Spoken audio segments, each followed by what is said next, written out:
আচ্ছা, কারা জানি বলেছিলেন সাদা এমন একটি কালার যেটা সবাইকে মানায় না। সাদা রঙের কালার সবার জন্য না। এই ধরনের নানা রকম মন্তব্য করা হচ্ছিল বুবলির সাদা ড্রেস পরা দেখে। কিন্তু তারা হয়তো জানেন না বুবলির প্রিয় রং সাদা। এমনকি 2016 থেকে 2024 বুবলির ফেসবুক, ইনস্টাগ্রাম যেখানেই খুঁজেন না কেন বুবলির পরা অসংখ্য সাদা ড্রেস দেখতে পাবেন। এবং সেসব ছবিগুলোতে বুবলিকে যথেষ্ট সুন্দরী দেখাচ্ছিল। তার চেয়ে বড় কথা বুবলি এবং শাকিব খানের প্রিয় রং কিন্তু সাদা। তাই সাদা রং বুবলি প্রথমবার পরেননি, বরং 2016 থেকে এমন অনেক ছবি এবং ড্রেস আছে সাদা রঙের শুভ্রতায় বুবলি নিজেকে জড়িয়েছিলেন। এমনকি বুবলি অনেক জায়গায় বলেছিলেন তার প্রিয় রং সাদা।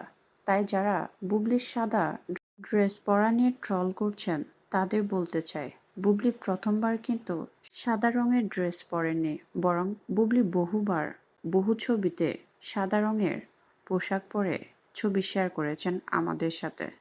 ড্রেস এবং কালার নিয়ে মানুষের কথা বলা এবং ট্রল করা নিয়ে আমার সত্যি হাসি পায়, কারণ একটি নির্দিষ্ট কালার কারো জন্যই পৃথিবীতে নির্দিষ্ট নয়, বরং একই কালার বিভিন্ন মানুষ পছন্দ করতেই পারেন।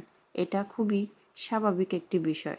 একই রঙের পোশাক কিংবা একই রঙের ড্রেস অপু বিশ্বাস পরেছেন বলে সেটা যে বুবলি পরতে পারবেন না, সেটা কিন্তু কোনোভাবেই মানা যায় না। বরং এ ধরনের যুক্তি সত্যি হাস্যকর। অপু বিশ্বাসকে নকল করা নিয়ে বুবলির ড্রেস আপকে নিয়ে যারা যুক্তি দেখাতে আসেন, তাদের যুক্তি আসলে কতটুকু গ্রহণযোগ্যতা তা কিন্তু আমরা সকলেই জানি।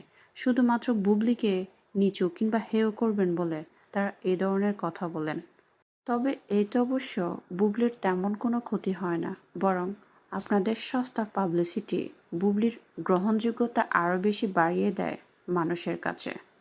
বুবলির কোনো সিনেমা কিংবা কোনো কাজে আপনারা যেভাবে বুবলিকে নিয়ে কুরুচিপূর্ণ মন্তব্য করে বুবলির পাবলিসিটি করেন, সেটা বুবলির জন্য অবশ্যই প্রশংসনীয়। অনেকে অনেক টাকা খরচ করেও এ ধরনের পাবলিসিটি করতে পারেন না, কিন্তু বুবলি কোনো প্রকার টাকা খরচ না করে হেটার্সদের কাছে নিজের পাবলিসিটি পান। এটা কয়জনে পায় বলেন তো?